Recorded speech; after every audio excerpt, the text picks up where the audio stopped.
that you need to get all these problems right. All right. This problem, part 4, is a 6-point question. You should not feel any pressure, certainly not from me, to get 6 out of 6. You have to ride that partial credit train all the way through. All right. Stay on that train as long as you can. Definitely don't leave it blank. Because remember, we're trying to stockpile points to try to get to 28 or maybe above. Because I don't know what the cutoff score is going to be for 65%. Okay? Don't leave something blank. Write as much out as you can. All right? All right, number 37. See how it provides a equation for us? I get it. There's a lot of words and everything, and it looks difficult. Just like that problem Amanda just asked for. Just by looks, it was intimidating. But you guys have to take your time and read the problem to figure out what each variable means. All right? If they provide you with an equation, take the time before starting the problem and say, all right, what's that variable mean? What's that one mean? All right? You have to make sure you slow down and figure it out. There are 2 variables here. There's S, which is the speed of the wind. So anytime I hear speed of the wind, I plug it in for S. And then there's big B, capital B on the outside. I don't know how to say that. I'm going to do my best. The Beaufort number, whatever. That's B. So right away, using the table, classify the force of wind at 30 miles per hour. Is that S or is that B? S. Speed, S. So all this first part is plug in 30 for S and tell me what B equals. Guys, that's probably going to be like 2 points right away. 2 points out of the 6 right away. Stockpile the points to get to 28. So it's just going to be B equals 1.69 square root 30 plus 5.45 minus, make sure when you do it in your calculator, the minus is clearly outside the radical, 3.49. Heck, you could even store 30 in for X and type that equation and it'll give it to you if you're worried about making a mistake typing it in, right? Store in 30 and plug it in.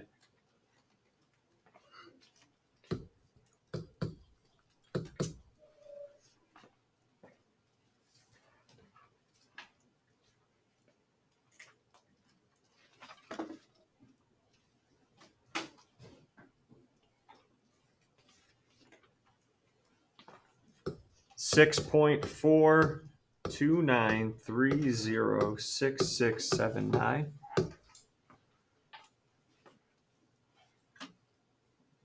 Now my question is, do I pick 6 on the table or do I pick 7, right? How's this work? Again, it just goes from reading the problem. Your answer to that question is here. The wind speed in B is rounded to the nearest integer all the time. Okay, so B is always rounded to the nearest integer, so it's got 6, a B value of 6. So that would make it a steady breeze. There is some kind of humor to this, I guess.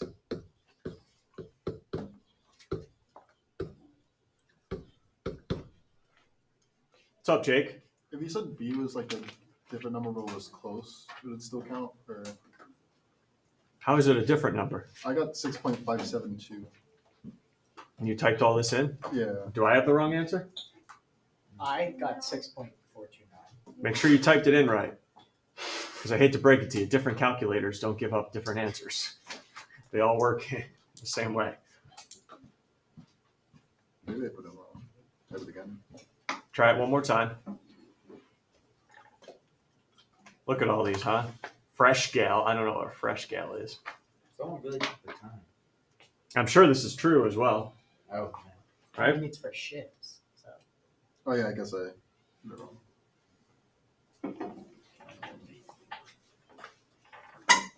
Side story. If I had to pick any other, like I would never ever give up my job here. I love it every day, getting up, love working with you guys and acting like a high schooler sometimes. Awesome. But if I had to give it up to go to another one, it would probably be a meteorologist, I think.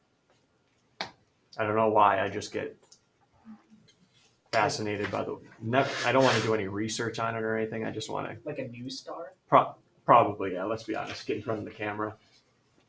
I'm already famous anyway for being on PBS, right? Yeah. So why not keep it going? But yeah, it seems cool. All right, all good here? All right, next, now you're gonna get, now you know as you move on in the problem, different parts, the further you get, the tougher it's gonna get. Ooh, extended this to accommodate strong hurricanes. Received a B value of 15, what's the S value now? All right, so where's the 15 going? On the left. In for B now, all right. So it's just a matter of, can I solve this now? And I think we can. 15 equals 1.69 square root. We're solving for S plus 4.45. I did this too. There we go. Minus 3.49.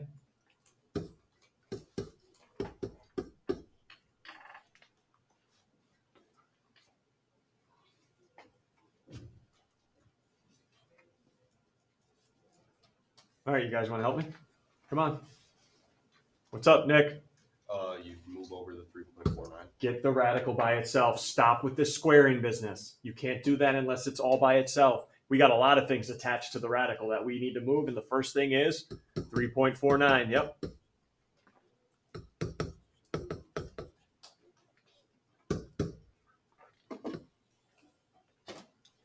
$18.49. Did you divide it by 1? Oh, not there yet, boss. Let me keep writing. Still not ready to square. Why, Aaron? Because we, I thought you were just going to tell me. No. Isn't that what were you about to say then? Oh, I was gonna say divide 1.69, but you said we're not there yet. Well, now I am. I'm done okay. writing Yeah, now. divide, Yes. Oh, okay. Yes. Divide 1.69 for each Okay. side. I'm going to run out of room here. Oh. Let's bring it up again. Everyone's going to get a number in your calculator. What are you not doing to that number? You're not rounding it. Stop. Write it out. Your wrist won't hurt. I can get you some ice in the. Did I tell you where it is, by the way? The fitness center. The ice? No, where the test is going to be.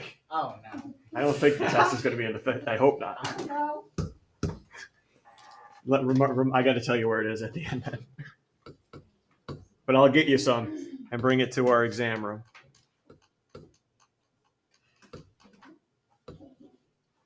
Confusing me, Mr. Carlino. It's not hard, right? Now it's all alone. Now what do you want to do? separate square. What? Square. Square. That's what I meant. No, you did not. To the Square power both of sides. Separate it. What am I separating? I don't know. You're confusing Jared too.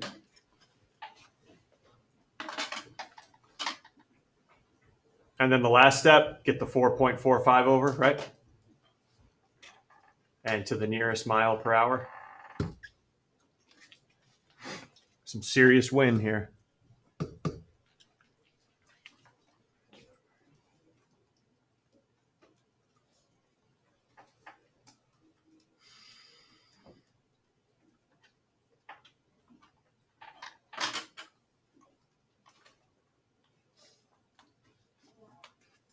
Should we round at this point?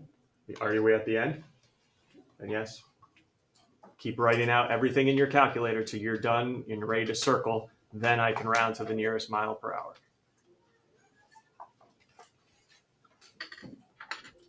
What are we getting out here? 115. 115? What are you doing in your calculator?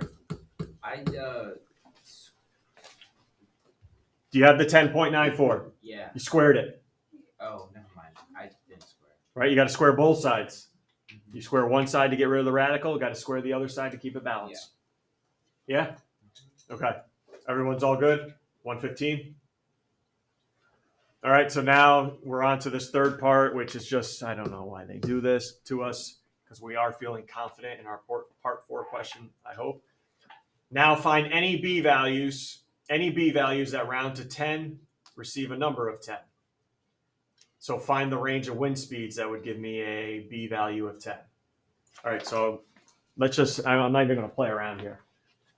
Give me the smallest number number with a decimal that would round to 10. 9.46.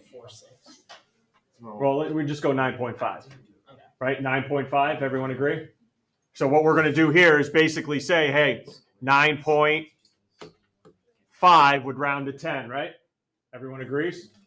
Equal to, now you find the S value just like we did above.